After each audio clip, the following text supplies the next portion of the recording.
Hey, good morning, everybody. This is Daniel. This is Morning Tea. How's everybody doing? Cheers. Mm.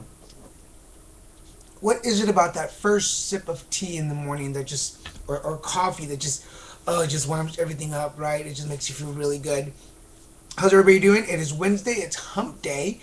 Happy Wednesday. It is November 9th, 2011. I hope everybody's having a great day. I hope you're doing good. Um, Going on. It was great. Taco Tuesday. I had an amazing day yesterday. Uh, lots of things that went on. I met a lot of great people. It's always exciting when you can put yourself out there and just let the universe guide you through the day. Not even, you know, I scheduled to be at the Chakra Shack as I told you yesterday. So I was there, and then I was there for about 3 hours, 3.5 hours, and just, but no agenda, no plan, just to sit there and chit chat and talk. And I had, thank you, Michelle, and thank you, Julie. You're great friends, mentors, advisors. I love you guys. Thank you for being there for me.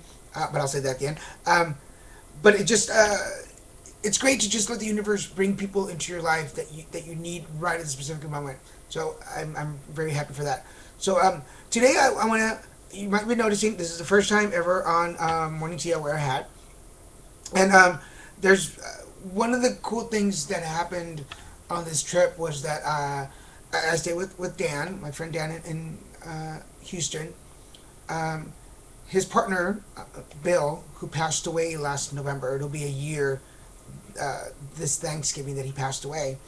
Uh, this was his hat. You can see it. Um, I called him Uncle Bill. Uncle Bill wore this, and then there's another hat. It's down in my car. Wore these hats uh, during chemo. So these were the hats that he wore during chemo. He actually shaved his head. He didn't lose his hair, but he shaved his head. And I was very fortunate that on my last trip, I was able to spend a week with him and just be there for him. And we had an idea that he was in his last days, months at that time, and it was all about being there for him. On this trip, we were able to talk about him and put some closure there. I also got to visit and that's the topic today. I got to visit my godfather, my uncle, um, who passed away just recently, and I saw. Of course, he has 14 kids, so it was very easy for all of them to take turns and be there for him, and it wasn't overwhelming for them because everybody got to spend some time with him on their own. They would take care of him at the hospital, and so they all took time to take care of themselves too. Right now, I have a friend who is has taken his mom home from the hospital, and she's doing okay, but she's sick, and one of my big things to him is take care of yourself, and that's the message today is um, remember always to take care of yourself.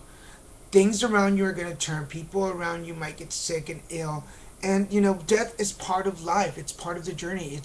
It's the ending that we come to, but it's not your ending. If you are that person who's taking care of somebody, if you're that person who watches over somebody who's ill and maybe terminal, remember to try and make those days the best you can. Remember to laugh. Remember to get excited over things. Remember to live that day for that day. In AA, we have the idea, we would live by the idea of, I will not drink today. Today is just not going to happen. I believe that when somebody is terminal and sick, live today as if it is today is the last day. What would you want to do with that person on your last day? I'm getting chills as we're talking. What? How would you like them to remember you? How would you like to remember them? Laughing, crying. If they're still able to have a conversation with you and still socialize, what do you want them to take with them? What information? But don't forget to take care of yourself too. Remember that your spirit is going to stick around, and you need those moments of happiness and enlightenment. You need to remember the good stuff. Don't get overwhelmed by all the technicalities around you. Don't get overwhelmed by the information the doctors give you. Follow your heart. And if you feel like you need to say a joke, if you feel like you need to say something happy, if you feel like you need to watch TV and just detach, make sure that you take care of yourself. My suggestion and my my suggestion to my friends who are going through situations like that with families that are sick is make sure you stay focused and happy. Make sure that there'll be time later for crying. There'll be time later for breaking down. But right now, it's a good time to stay strong and be there for that person. Now, I know that tears and emotions are very strong. I'm a crier, so I know that I can break down easily. If you feel like you need to break down with them, I think that letting them know that you just want better for them, that you're crying because you want them to feel better, that you're crying because you want the pain and the hurt and whatever they're going through to stop. I don't think it's appropriate to tell them that we will be, I'm going to be lost without you, or what am I going to do without you, or my life will not be the same. Well, yeah, your life's not going to be the same. There's going to be somebody missing in your life. But you will continue and you will move on and you can survive without these people.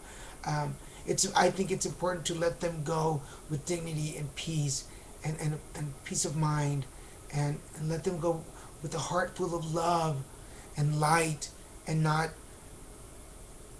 distress and sadness, if that makes sense. With that, let's go ahead and pull a card today. Um, Health and healing.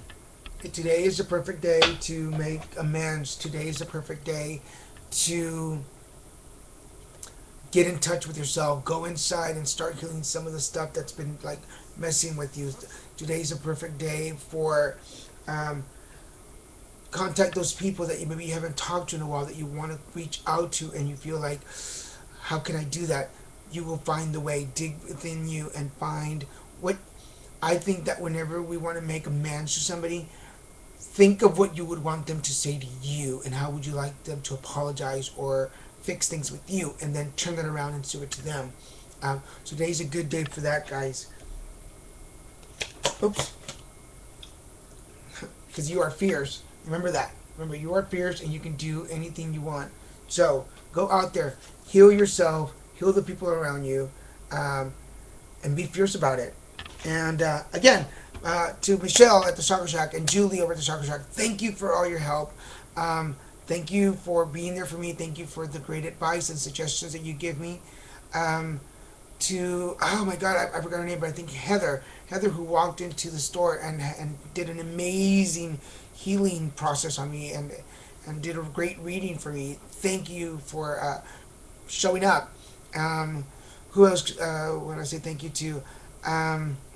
Matthew, thank you, Matthew, for coming over for dinner last night, and I'm glad you enjoyed my dinner. It was made with lots of love.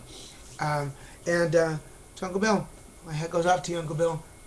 Wherever you are, I love you, and thank you for letting me be part of your life in those last months, and allowing me to grow and to understand death a little better. Guys, have a great Wednesday. Happy Hump Day. Look forward to hearing you from you guys. Have a good one.